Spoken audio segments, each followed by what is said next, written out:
There's some really excellent trials here at Flakebjergā, and every year we have successful trials here. But I think particularly the Eurowheat trial that we have here, this is a project that we've been running for several years now, led by Lisa Jurgensen. Here we do lots of different research. Among that, we do lots of field trials where we see how we can manage diseases using cultural factors, varieties, as well as fungicides and biologicals and different substances. The objective of this series of trials is to have independent people carrying out trials in different geographies, so in different countries, different regions, different varieties, disease pressures. Well, I think it's important as part of the requirements when products are on the market, new fungicides has to go on the market. There have to be independent institutions investigating how the products perform. And we have this certificate, so we can carry out independent field trials, and they can be then part of the package which the companies have to deliver when they have to apply for a new authorization of their products. The disease pressure across Europe has been very variable this year. We've had some countries with a lot of rain early on in the season.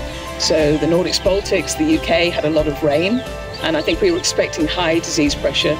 But in some regions we've then had a much drier summer and yellow rust has dominated. So really I think it's a region of two halves. The north of Europe, quite wet and then getting a little warmer, so a lot of septoria. If we look to parts of France, parts of Germany and Poland, we actually have more yellow rust.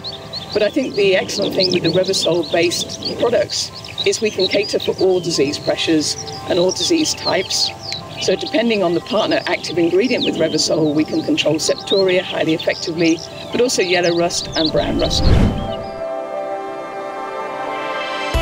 Well, the disease pressure, particularly in this field, is pretty high because we have chosen a susceptible variety which gets a lot of septoria. So this gives us unique, good possibilities to actually differentiate between the products. I think here at Flakebjergā we can really see that Revysol has come into its own, and the Revysol-based products. The combination with Xemium is highly effective. The combination with pyraclostrobin is also really, really good. It's an excellent partner, but it's also an excellent azole on its own.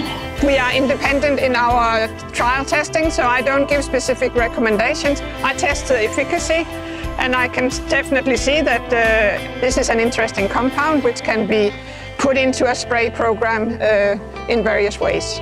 Revysol controlled the diseases well, and what we see is that compared to the old azoles, we can see that Revysol performs better. So this makes it, of course, a new and interesting product. So effective with Revysol, it really is highly adaptable to different weather conditions. This might seem a strange thing for a fungicide, but even if we have high UV radiation, we know that Revysol is still effective. This isn't the case for active ingredients like prothioconazole that we know is impacted when we have high UV radiation. But also many of our products are very rain-fast, which in times of the year when we have rainfall after spraying can be a real challenge.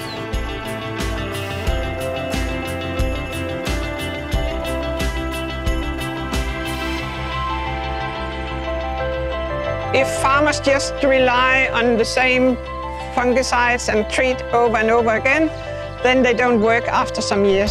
So we need to do things in a more intelligent way, use varieties, cultural practices and crop rotation to minimize disease pressure and get a good and sustainable crop protection.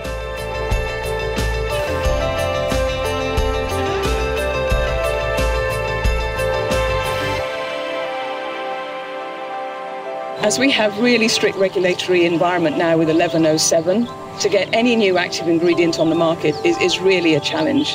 To get an azole on the market is even more of a challenge. And Revysol is the first DMI in 20 years to be launched in Europe.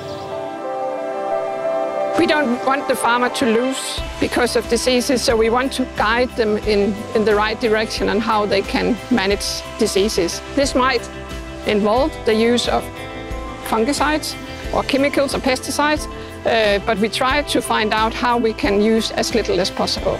As much as necessary, but as little as possible. We had an amazing launch event across Europe, the Revysol Revolution. We've had launch events across the Nordics, Baltics, in Lithuania, in Denmark, in the UK as well, in Germany and in France and in Poland. I think the reception from the farmers and the consultants who we presented Revysol to was really great excitement and great enthusiasm. The reason Revysol is really so exciting to the farmers and growers is it's the first azole that's been launched in over 20 years. It's a real challenge for us to get new active ingredients registered now in Europe due to the complex regulations that we have to stick to. I think to get Revysol launched and registered so quickly has been a real testament to the hard work of the BASF team.